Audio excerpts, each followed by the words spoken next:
Assalamu alaikum wa rahmatullahi wa barakatuh. Bienvenue à tous pour notre exploration du Juz 13. C'est ici vraiment que la plus belle histoire du Coran attend son point culminant, un dénouement absolument spectaculaire. Alors, on va voir ensemble comment se termine l'histoire du prophète Youssouf, que la paix soit sur lui. Mais ce n'est pas tout. Ce Juz nous introduit aussi à la sourate Ar-Ra'd, le tonnerre. Et là, on va trouver des leçons vraiment profondes sur la patience, le pardon et surtout sur comment trouver la paix intérieure. Imaginez la scène. L'innocence de Youssouf est enfin proclamée aux yeux de tous. On pourrait s'attendre à de l'orgueil, à une forme de revanche, n'est-ce pas? Mais pas du tout. Sa réaction est un exemple incroyable d'humilité. Il dit « Et je ne m'innocente pas moi-même. En vérité, l'âme est très incitatrice au mal, à moins que mon Seigneur ne fasse miséricorde. Certes, mon Seigneur est pardonneur et très miséricordieux. » C'est quand même extraordinaire. On parle d'un prophète, quelqu'un qui est protégé par la révélation divine, et pourtant il reconnaît ouvertement le pouvoir du nafs, cette âme humaine qui nous pousse parfois vers le mal. Et cette reconnaissance de la fragilité humaine, eh bien, ça nous amène tout naturellement à l'histoire d'une autre âme qui a été mise à rude épreuve pendant des décennies. Je parle bien sûr du père de Youssouf, Yacoub, que la paix soit sur lui.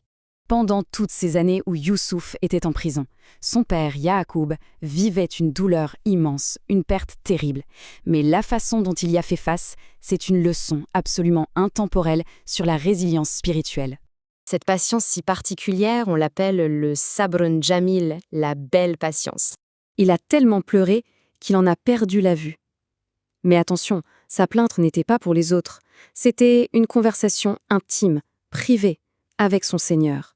Il dit « Je ne me plains de mon déchirement et de mon chagrin qu'à Allah, et je sais d'Allah ce que vous ne savez pas. » Et cette patience magnifique, ce sabrun jamil, allait bien sûr être récompensée. Parce que pendant ce temps, l'épreuve de Youssouf, elle, était sur le point de prendre un tournant, mais alors un tournant vraiment spectaculaire. On voit bien que le passage de Youssouf de la prison au pouvoir n'a rien d'un hasard. Non, c'est une ascension, étape par étape, construite sur sa force de caractère et sur ses compétences. Il ne demande pas ce poste de pouvoir en se basant sur des relations. Absolument pas. Il met en avant deux qualités fondamentales. Il dit « Assigne-moi les dépôts du territoire. Je suis certes un gardien savant, hafidhun, alimun. » La confiance et le savoir, l'intégrité et l'expertise. Voilà ses qualifications. Des qualités qui ont été forgées au feu des années d'épreuves. Et ça nous rappelle une promesse divine fondamentale. Et nous ne faisons pas perdre la récompense de ceux qui font le bien. Ihsan. En fait, chaque instant de sa souffrance, c'était comme un investissement d'Allah. Tout ça le préparait pour le rôle qu'il allait jouer. Ça nous montre bien qu'aucune bonne action, aucune patience n'est jamais perdue. Et puis les années passent. Une famine frappe la région, et qui est-ce qui vient chercher de l'aide en Égypte? Ses propres frères. Il se retrouve face à ce ministre puissant sans avoir la moindre idée de qui il est. Et là, le moment de la révélation arrive. Il demande « Es-tu vraiment Youssouf ?» Il répond « Je suis Youssouf, et voici mon frère. Allah nous a certes favorisés. » C'est un moment crucial. Il a un pouvoir absolu sur ceux qui ont voulu sa perte. Il pourrait tout faire. Et que choisit-il? Le pardon. Un pardon total. C'est juste stupéfiant. Il leur dit « Pas de réprimande contre vous aujourd'hui, qu'Allah vous pardonne. » Et il est le plus miséricordieux des miséricordieux. Non seulement il pardonne, mais prie pour eux. C'est vraiment l'incarnation du caractère d'un prophète. Et c'est là que tout prend son sens, quand il se tourne vers son père et lui dit « Ô mon père, voilà l'interprétation de mon rêve de jadis. Mon Seigneur l'a rendu réalité. » Le fameux rêve d'enfance, le soleil, la lune, les 11 étoiles qui se prosternent, il est enfin devenu réalité. C'est la preuve éclatante que les promesses d'Allah, elles, n'ont pas de date de péremption. À partir de là, l'histoire de Youssouf s'ouvre sur une sagesse beaucoup plus large, une sagesse universelle pour quiconque cherche le réconfort et la paix. Et ça commence par cette règle d'or, et ne désespérez pas de la miséricorde d'Allah. Certes, ne désespère de la miséricorde d'Allah que les gens mécréants. Et en parlant d'espoir, le Coran nous fait lever les yeux vers le ciel, vers le cosmos.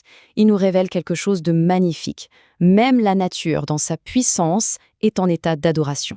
De la même manière que l'univers obéit à des lois divines, notre propre transformation, la transformation humaine, suit aussi une loi immuable.